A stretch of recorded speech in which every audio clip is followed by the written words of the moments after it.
Friends, एक बार फिर से आपका स्वागत है।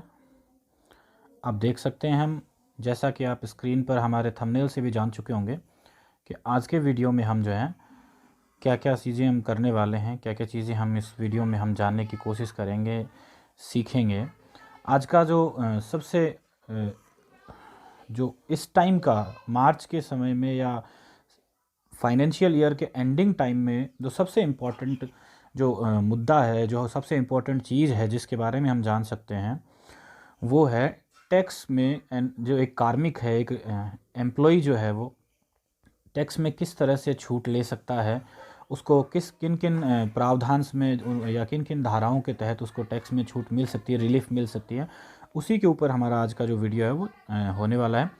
तो आप देख रहे हैं जैसा कि स्क्रीन पर आपके सामने एक पीडीएफ आ रही है। पहला उसमें प्रश्न किया गया है कि एनपीएस अंशदान हेतु कर छूट के संबंध में क्या प्रावधान है और ये कर छूट किन धाराओं के तहत मिलती है। ये सब हम आज के इस वीडियो में जानेंगे कि कर छूट जो हम कैसे ले सकते हैं, कौन कौन सी धाराएं हैं जो हमें कर छूट देती हैं। आज का जो वीडियो है वो केवल एनपीएस कार्मिकों के लिए है। एनपीएस यानी 1/1/2004 के बाद नियुक्त जितने भी कार्मिक हैं, उन सब को अपनी आय को किस तरह से गणना करनी है, कैसे वो अपनी जो एक्सेल शीट है वो तैयार कर सकते हैं।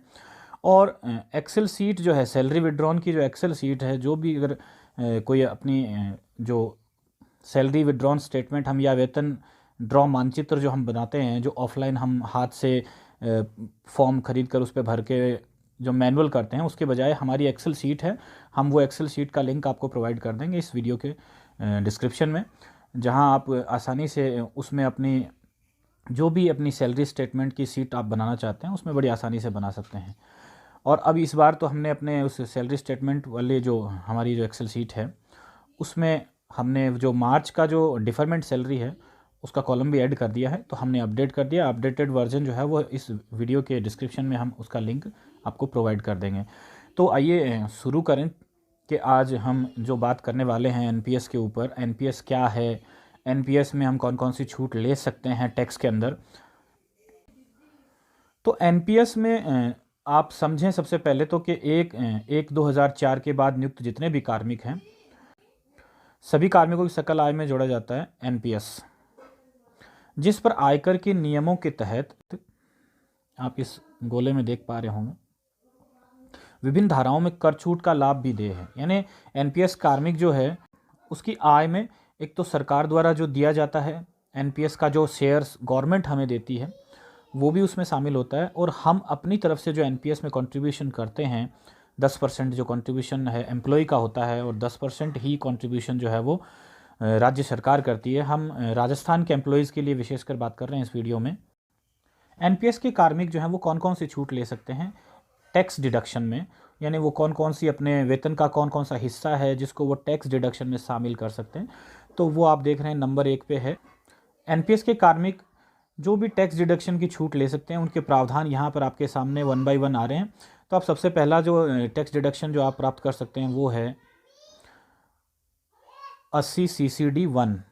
ये क्या है 80 CCD 1? क्या है 80 CCD 1 में कार्मिक द्वारा एनपीएस का योगदान होता है अधिकतम, इसको कहते हैं वेतन प्लस डीए का 10%, यानी जो भी आपका बेसिक है वो प्लस आपका जितना भी डीए है उसका 10%, वेतन और डीए का जोड़ के उसका 10% जो बनता है वो 80 CCD 1 में आता है। उक्त कटौती जो है ये धारा 80C के अधीन जो 1.5 लाख की सीमा में दी जाती है, जो जीपीएफ कार्मिकों को भी मिलती है। 80C की जो है धारा है, 80C, ट्रिपल सी, ये जितने भी हैं 80C, CC और ट्रिपल सी, ये जो 3 धाराएं होती हैं, उन 3 धाराओं में जो 1.5 लाख रुपए की सीमा तक की छूट है वो इस एनपीएस कार्मिक को भी मिलती है 80 CCD 1 के अंतर्गत। फिर उसके बाद बात करते हैं हम, नेक्स्ट पॉइंट है 80 CCD 2। ये आप देख रहे हैं 80 CCD 2। इसमें क्या होता है, नियोक्ता यानी जो भी एम्प्लॉयर है, जैसे कि राज्य कर्मचारी हैं तो उनका एम्प्लॉयर हो गया गवर्नमेंट, और किसी कंपनी का है तो उसका जो भी कंपनी है वो नियोक्ता हो जाती है। तो 80 CCD 2 है, इसमें नियोक्ता द्वारा कार्मिक का जो अंशदान होता है उसके बराबर एनपीएस का अंशदान अधिकतम वेतन प्लस डीए का 10%, यानी ये जो सरकार हमें जो एनपीएस देती है 10%, वो भी हमारा टैक्स डिडक्शन से आउट होता है। 80 CCD 2 की जो कटौती है ये आपकी उस 1.5 लाख की जो कटौती है उसके अलावा की जाएगी। आप देख पा रहे हैं यहाँ पे इसमें लिखा है 1.5 लाख के अलावा अलग से की जाएगी 80 CCD 2 में कटौती है, जो है गवर्नमेंट का एनपीएस। ये कौन सा है? ये गवर्नमेंट एनपीएस है, जीएनपीएस हम कह सकते हैं इसे। ये भी हमें छूट में आता है 10%। इसके बाद आता है, कुछ लोग कह देते हैं 80 CCD 1 भी है, उसमें हम अगर छूट लेना चाहें तो वो नहीं ले सकते हैं। इसके बारे में भी मैं कह देना चाहूँगा। तो आप देख सकते हैं तीसरा पॉइंट है 80 CCD 1B। ये 80 CCD 1B क्या है? इसमें 114 के बाद जो भी नियुक्त कार्मिक हैं वो एनपीएस अंशदान पर 50,000 रुपये की अतिरिक्त छूट प्राप्त कर सकते हैं। ये क्या है? अतिरिक्त कर छूट है जो प्राप्त कर सकते हैं। और ये सुविधा जो है वो बजट प्रावधान 2015-16 में दी गई है। कब दी गई है? बजट प्रावधान 2015-16 में ये अतिरिक्त कर छूट जो है वो एनपीएस कार्मिकों को उस 1.5 लाख के अलावा दी गई है। जो 1.5 लाख की आप देख पा रहे हैं ऊपर, उसके अलावा है ये 50,000 रुपये की अतिरिक्त छूट जो आप प्राप्त कर सकते हैं। अब ये कैसे प्राप्त की जा सकती है इसको भी हम समझें नीचे।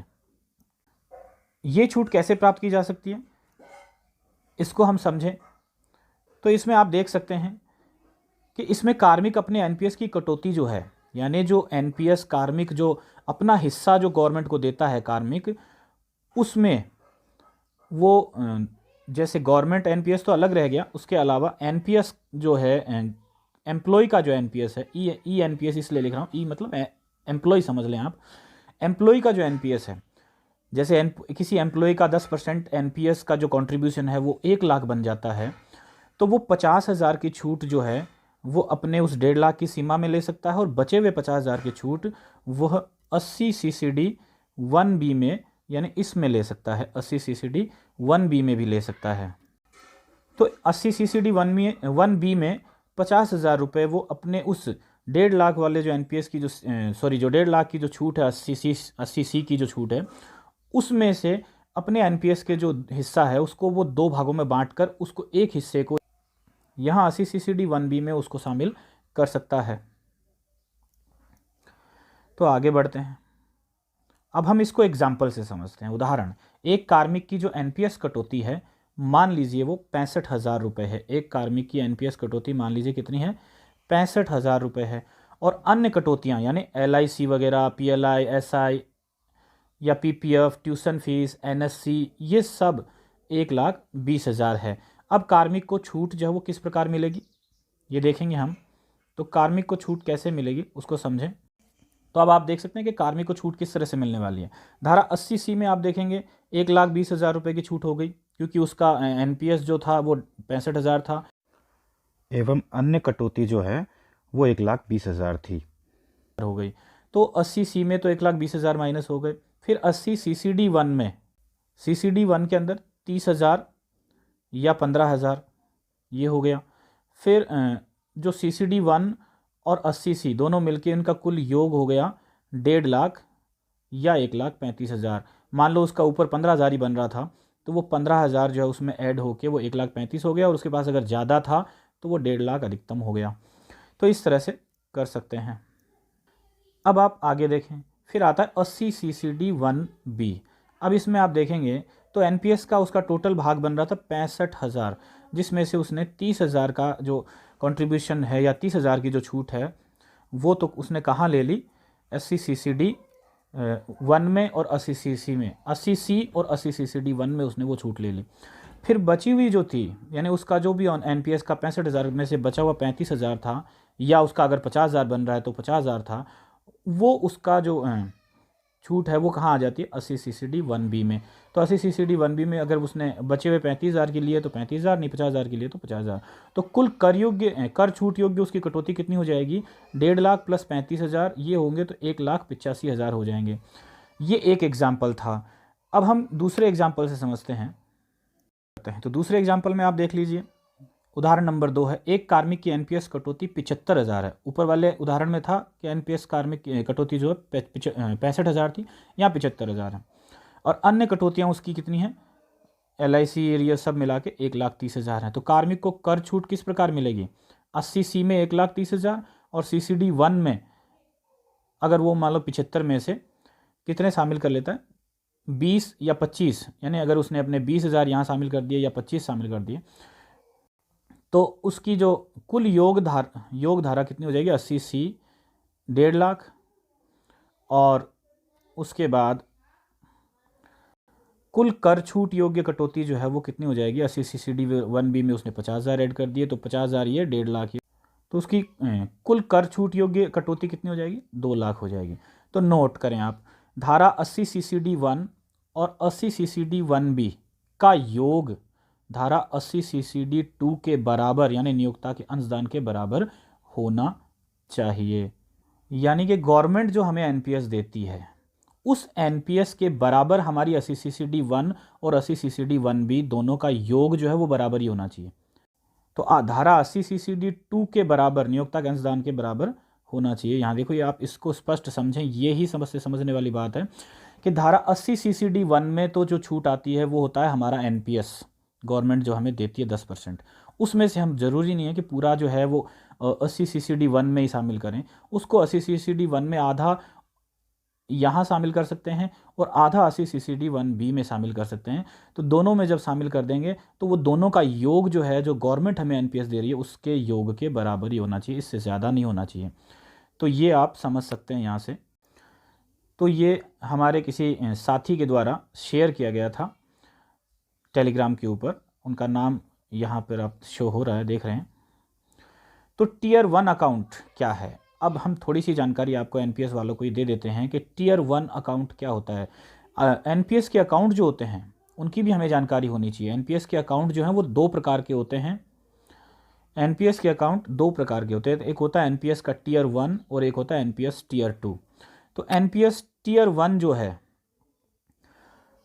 वो क्या है, एक फिक्स्ड होता है। एनपीएस टियर 1 आप देख सकते हैं, this has a fixed lock-in period until the subscriber reaches the age of 60 years, यानी जब तक कि इस एनपीएस के टियर 1 अकाउंट का जो भी सब्सक्राइबर है उसकी उम्र 60 साल नहीं हो जाती है, तब तक ये अकाउंट फिक्स रहता है और लॉक रहता है। इसके अंदर हम कुछ नहीं कर सकते, यानी कोई बार बार लेन देन इसमें नहीं कर सकते हैं। यानी इसमें से जो भी लेन देन होता है वो पार्शियल होता है। आगे लिखा आप देख पा रहे होंगे कि पार्शियल लेन देन होता है, जैसे only partial withdrawal is allowed with certain condition, जिसमें भी कुछ निश्चित कंडीशंस या कुछ शर्तें उसमें लागू होती हैं। कंट्रीब्यूशन मेड टुवर्ड्स टियर 1 में जो भी कंट्रीब्यूशन किए जाते हैं आर टैक्स डिडक्टिबल, वो क्या होते हैं, टैक्स डिडक्टिबल होते हैं, and qualify for deductions under section 80 CCD 1 and section 80 CCD 1B। तो आप देख पा रहे होंगे, तो आप देख पा रहे हैं कि 80 CCD 1 में, यहाँ आप देख रहे हैं 80 CCD 1 में और 80 CCD 1B में, इन 2 सेक्शन के अंदर ही टियर 1 का जो भी सब्सक्राइबर है या एनपीएस का जो टियर 1 का जो भी कर्मचारी है उसको इन 2 धाराओं के तहत छूट मिलती है, और वो अपनी इन 2 धाराओं की जो छूट है उसको 80 CCD 1 और 80 CCD 1B में जो एनपीएस का खुद का कंट्रीब्यूशन है उसका एम्प्लॉय का, उसको वो इसमें शामिल कर सकता है। तो आप देख पा रहे हैं NPS, this means you can invest, जिसका मतलब क्या है, 80 CCD 1 और 80 CCD 1B इन दोनों को अगर हम समझें तो इसका मतलब ये है कि हम इसके अंदर 2 लाख रुपए तक का इन्वेस्ट एनपीएस टियर 1 अकाउंट में कर सकते हैं एंड क्लेम अ डिडक्शन, और इसके पूरे के पूरे अमाउंट की डिडक्शन जो है वो हम इसमें ले सकते हैं टैक्स में। जैसे कि 1.5 लाख तो हम ले सकते हैं 80 CCD 1 में, और 50,000 की छूट जो है वो हम ले सकते हैं 80 CCD 1B में।